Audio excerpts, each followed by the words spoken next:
আসসালামু আলাইকুম। আমি মোহাম্মদ লুৎফর রহমান। আমার গ্রামের বাড়ি শরীয়তপুর। পেশা হিসাবে আমি বর্তমানে আরএমজি সেক্টরের সাথে জড়িত আছি। সাম্প্রতিক চিকিৎসা ফাউন্ডেশন কর্তৃক আয়োজিত আইডিডিসি একটি কোর্স সম্পন্ন করেছে। সেই কোর্সটিতে আমি অধ্যয়নরত ছিলাম এবং এই কোর্সটিতে আমাদের প্রশিক্ষক ছিলেন শ্রদ্ধেয় শরীফ খান হৃদয় স্যার। তিনি অত্যন্ত সুন্দর এবং সাবলীল ভাষায় আমাদেরকে এই কোর্সের জানা অজানা অনেক সংক্রামক রোগ সম্বন্ধে ধারণা দিয়েছেন এবং সব কিছুই বিষয়বস্তু ও বিষয়বস্তু এবং চিকিৎসা এর কারণ প্রতিকার সবগুলোই সে পুঙ্খানুপুঙ্খভাবে বোঝানোর চেষ্টা করেছে এবং এই কোর্সটি করে আমি অত্যন্ত উপকৃত হয়েছি এবং আমার জানা অজানা সব সংক্রামক রোগ সম্বন্ধে জানতে পেরেছি এবং এগুলির প্রতিকার এবং নিজে কীভাবে এই রোগ থেকে বাঁচতে পারি এর সম্বন্ধে ভালো একটা ধারণা হয়েছে। এর জন্য আমি গভীরভাবে হৃদয় খান শরীফ স্যারকে ধন্যবাদ জ্ঞাপন করছি এবং সাথে চিকিৎসা ফাউন্ডেশনকেও ধন্যবাদ জ্ঞাপন করছি যে এত সুন্দর একটি কোর্স আমাদের মাঝে প্রদান করার জন্য। ডক্টর হৃদয় খান শরীফ স্যার সংক্রামক রোগ সম্বন্ধে অনেক ধারণা দিয়েছেন। তার ভিতরে একটি আমার টপিকস হলো ডেঙ্গু। ডেঙ্গু সাধারণত একটি পানিবাহিত রোগ। এটা সাধারণ হলেও এটার কারণে প্রতি বছরই মানুষ আক্রান্ত হচ্ছে এবং মারাও যাচ্ছে। এর প্রতিকার থাকা দরকার। তো আমার আজকের টপিকস হলো ডেঙ্গু। ডেঙ্গু একটি ভাইরাসজনিত রোগ। ফেভিয়া ভাইরাস থেকেই এই রোগের উৎপত্তি। সাধারণত এটি এডিস মশার কারণে হয়ে থাকে। এডিস মশা মূলত দিনে এবং সন্ধ্যাবেলা কামড়ায়। এডিস মশা ডেঙ্গুর বৈশিষ্ট্যগুলি কী কী বা লক্ষণগুলি কী কী? ডেঙ্গুর বৈশিষ্ট্য হলো ঘন ঘন জ্বর আসবে,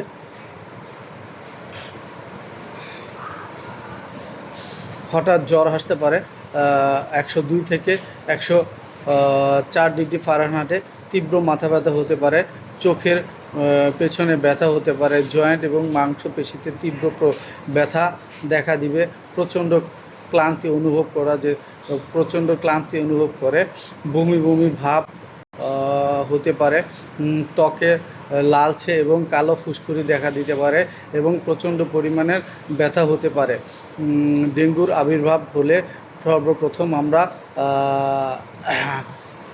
ডাক্তারের শরণাপন্ন হব এবং সিবিসি টেস্ট করার মাধ্যমে আমরা জানতে পারবো যে আমাদের কিসের মাধ্যমে, কোন ভাইরাসের মাধ্যমে আক্রান্ত হয়েছি। এর চিকিৎসা হিসাবে আমাদেরকে ডাক্তারের শরণাপন্ন হতে হবে এবং ডাক্তারের দেওয়া পরামর্শ অনুসারেই চলতে হবে। যদি ডেঙ্গু অতিরিক্ত আকারে ডেঙ্গুর লক্ষণ বেশি প্রকাশ পায় তাহলে প্লাটিলেট কমে যেতে পারে এবং অন্যান্য শরীরের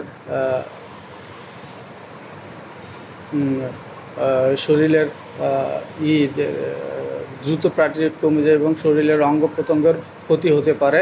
এর জন্য চিকিৎসা হিসাবে করতে হবে এবং এর প্রতিকার হিসাবে আমাদেরকে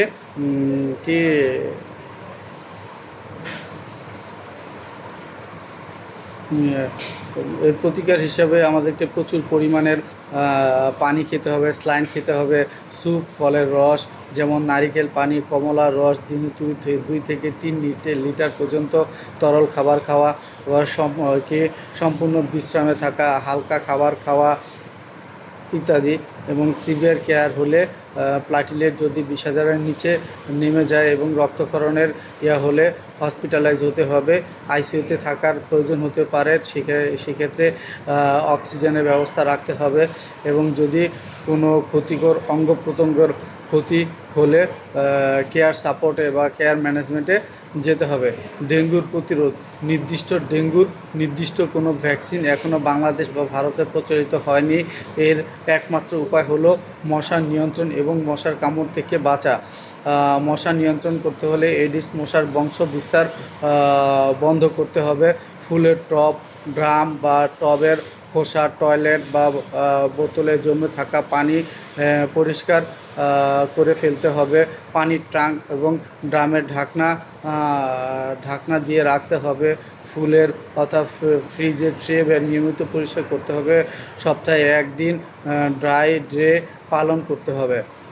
মশার কামড় থেকে সুরক্ষা থাকতে হবে। দিনে এবং রাতে মাঝারি মশারি ব্যবহার করতে হবে।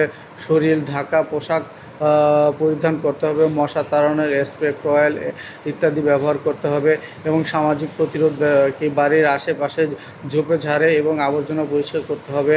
ড্রেন ব্যবস্থা ঠিক রাখতে হবে। স্কুল, কলেজ, মার্কেটে নিয়মিত মশা নিধন কার্যক্রম তৈরি করতে হবে